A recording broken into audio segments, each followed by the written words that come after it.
so much. I am so excited to be here with all of you today. And some of you may know me, and some of you may not know me. But I'm going to tell you right now that I do have lots of energy. So if you're tired, you're not going to be. If you're tired and want to remain tired, that's your prerogative. But I'm going to tell you right now that we are going to be running the bases today. These are bases for those who don't. And luckily, my son is off at his pap's house, so I was able to take these out of the house today. But what is great about running the bases is every day we're selling something. We're selling something, right? What are we selling? Tell me. Ourselves. Careful how you say that, ladies. Okay, so we're selling ourselves. What else are we doing? And gentlemen, might fall on that. What are some other things that we're selling? Pampered Chef. Pampered Chef, you know what? Go get them. Run the bases, home run, right? Put that in when you can plug it.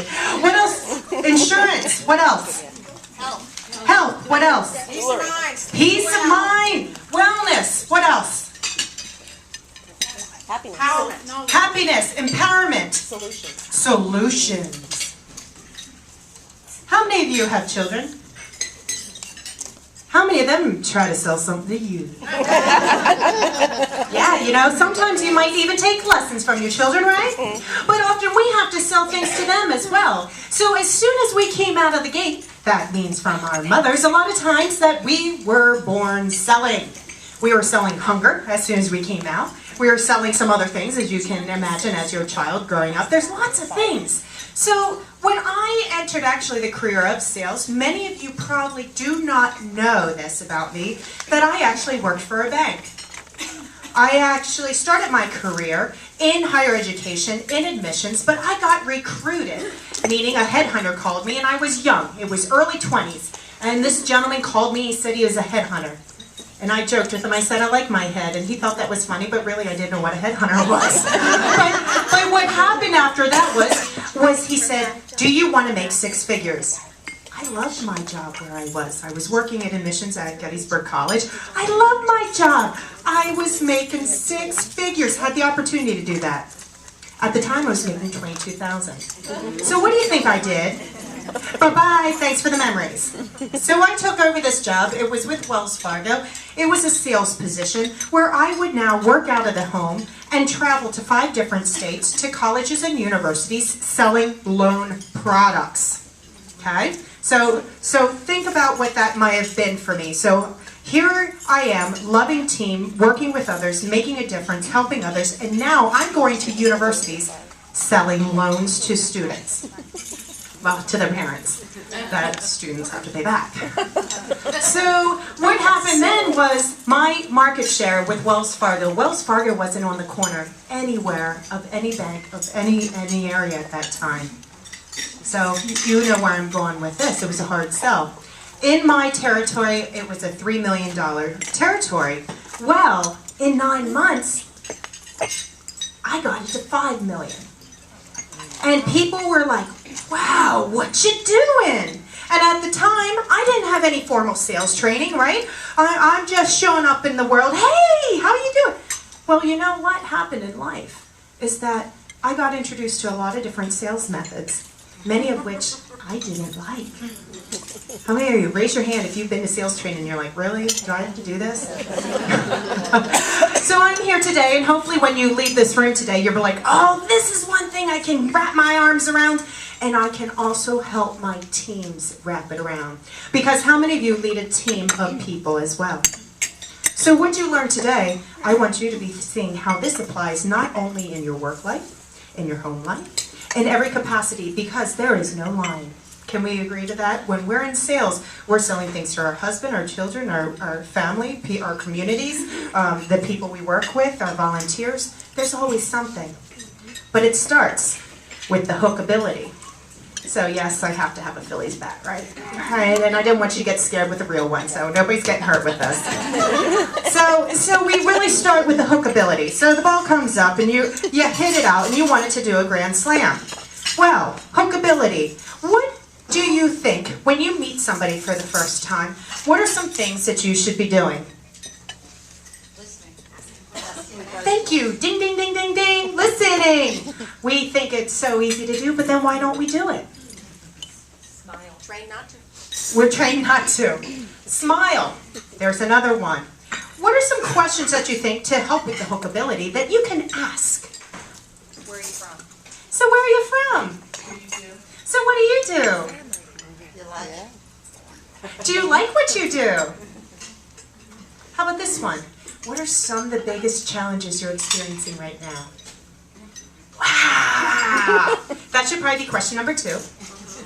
But when we get to that conversation, that's when you're not going to say, well, I have a solution for you. Here's the policy, procedures, and the product that I have to sell you.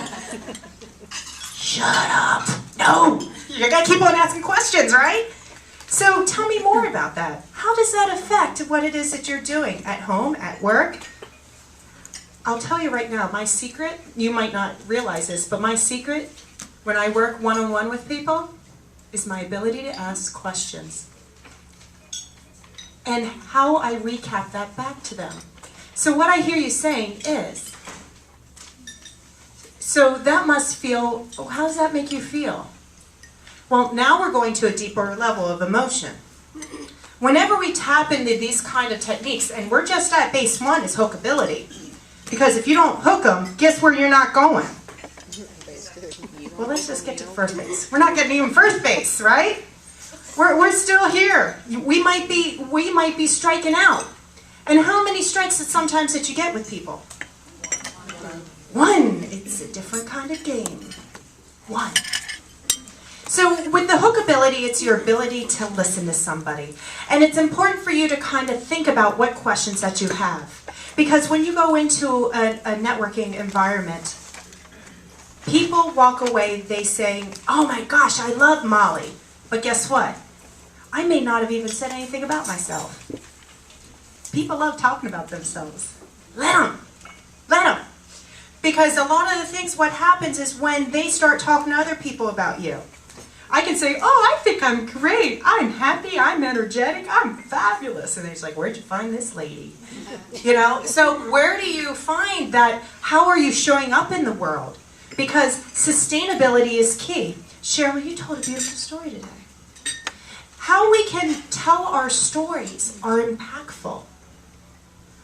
We have the hookability, asking questions, feeling good that this person cares about me. When you get to first base, you're talking about sustainability. How are you going to continue the conversation the next time you see this person? Sustainability. Sustainability also means you're able to tell a story in 3 minutes. 3 minutes, got it? None of this 30-second commercial. I'm saying tell a story. And telling the story is something about where you saved a client. How many of you have a story that you can say in 3 minutes about a client where you have saved their life somehow? That's going to be your homework for the next time when I come back. Just FYI, planting seeds. This is some of the things that we're going to do when I come back. Because I don't do motivational speaking to just be heard. I need you to apply and know that you are actually applying what you're learning, the sustainability. I have back here, and yes, I do have lots of tricks and lots of good things. What's wonderful about this group is you're all at round tables. So you know what I'm going to ask all of you to do is decide someone at your table to come up because I have something in my hands to give them. So come on up, one person from each table. This is not the time to be shy. Remember, hookability, sustainability. Here we go. Once you get your little slip of paper, you can go back to your tables. Oh, you were thinking you're going to get a 30-second commercial. No, no, no. Here you go. There you go, everybody. Take one. Take it back. There we go. I do a lot of public speaking around how to be a public speaker, but also this is where you apply how you're able to tell a story.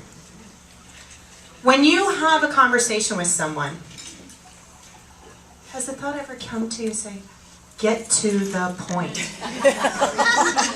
Don't be one of those people. Don't be one of those people. Because when you have them looking over your shoulder and something else, be kind to them. Let them fly. And then you go home and you practice how to tell a story. Because that's usually what it is.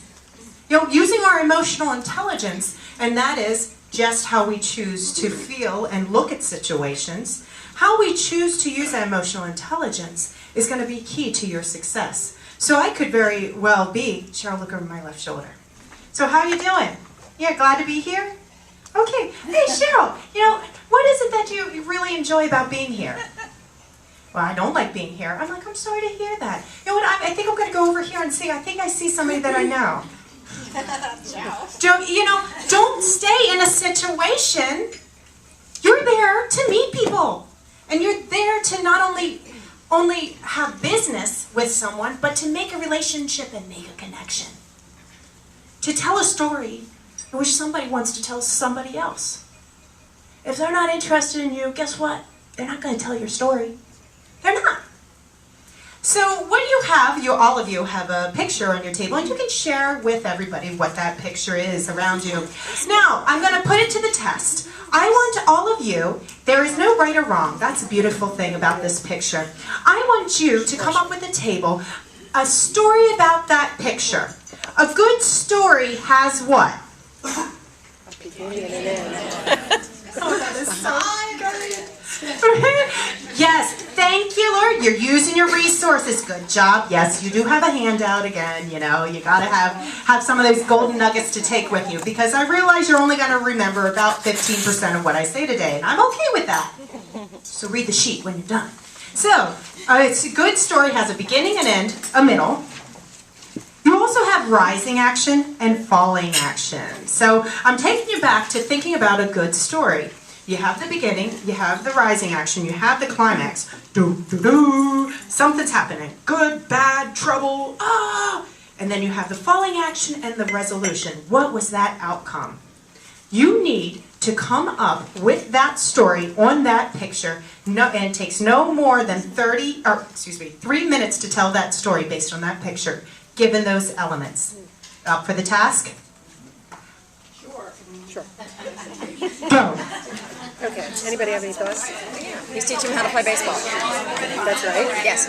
Like one of the guys isn't really interested or he's behaved badly and doesn't want to be there. Oh. And it looks